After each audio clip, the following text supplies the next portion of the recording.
First of all, let me start by saying I am delighted to welcome the President of Cyprus, Nikos Christodoulides, to the European Parliament in Strasbourg.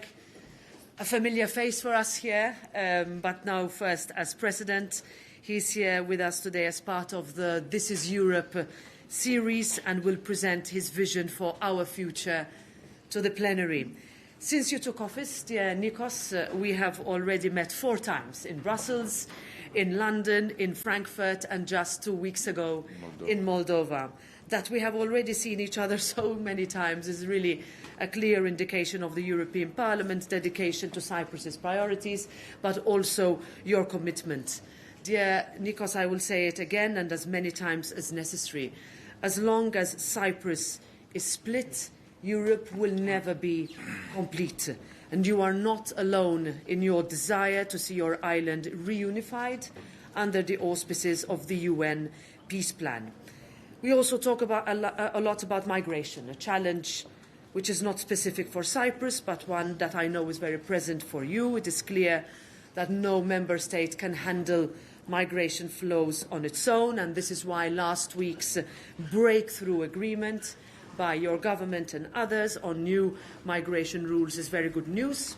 The European Parliament has already adopted its position in May. We are ready to start negotiations, and we can and must do progress. After 7 years of deadlock, we owe it to everyone, to our population, our citizens, those seeking refuge, and all our partners around the world, because the EU needs one migration and asylum policy. We can protect our borders and find an approach that is fair, that is humane with those in need of protection, that is firm with those who are not eligible, and that is strong against traffickers exploiting the most vulnerable. So, dear President Christodoulides, I'm excited to hear your comments on Europe today. The floor is yours. Thank you, Madam President. Dear Roberta, indeed, this is the fourth time that we're meeting since I assumed my duties, and I'm looking forward to our next meeting that will be in Cyprus to start together the campaign for the elections for the members of the European Parliament, elections that are very important for all member states, but especially for Cyprus, having in mind that we're start preparing for the presidency of the Council of the European Union. I'm always enjoying my discussions with the President.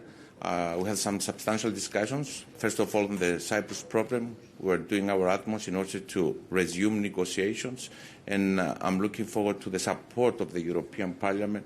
The European Union can play a leading role in our efforts to resume negotiations. And I would like to take the opportunity to personally thank Roberta for her interest and clear positions on the Cyprus problem. Of course, we discuss migration, issues of common interest, migration, next year's European elections. I'm looking forward to my address to the plenary. It's a great honor for me to be here 100 days after I assume my duties. Thank you very much. Thank you. Yes. Good morning. My question is related to President Christodoulides' proposal with regard to the EU engagement in efforts to lift the deadlock and to resume talks for a solution. And do you think, my question is for both of you, do you think that the EU can be the game changer as regards the Cyprus issue, and in which way?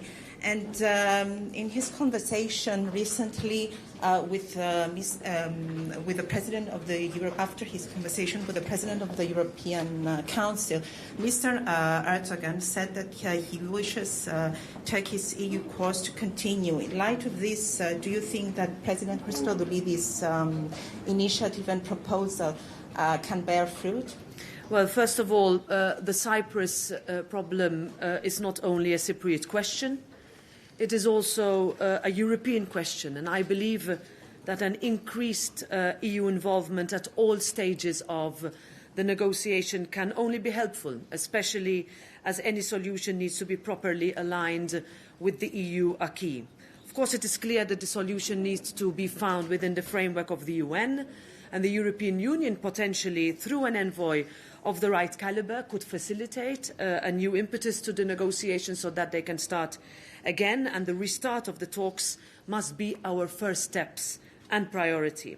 I will not comment on what has been said in specific instances, but let me repeat one thing in as clear a manner as possible. The only way forward is for there to be a single sovereign European state, a bicommunal, bizonal federation in line with the UN Security Council resolutions. We should also keep in mind that Cyprus has acceded to the European Union as a whole, and hence the need and the reason for EU involvement.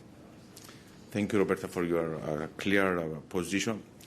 You know, the active involvement of the European Union, especially at this juncture, especially now that we're trying to break the deadlock and resume the negotiations for the solution of the Cyprus problem, yes, I really believe that can be a game changer. The European Union has all the necessary tools, the incentives, if you want, within the full spectrum of the EU-Turkey relationship that can lead to a win-win situation for all interested parties.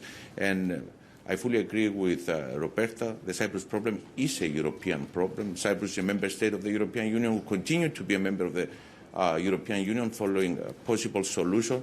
And yes, we need the European Union to be actively involved, always within the context of the UN framework. The European Union is not to replace the United Nations. The European Union is to support the efforts of the United Nations.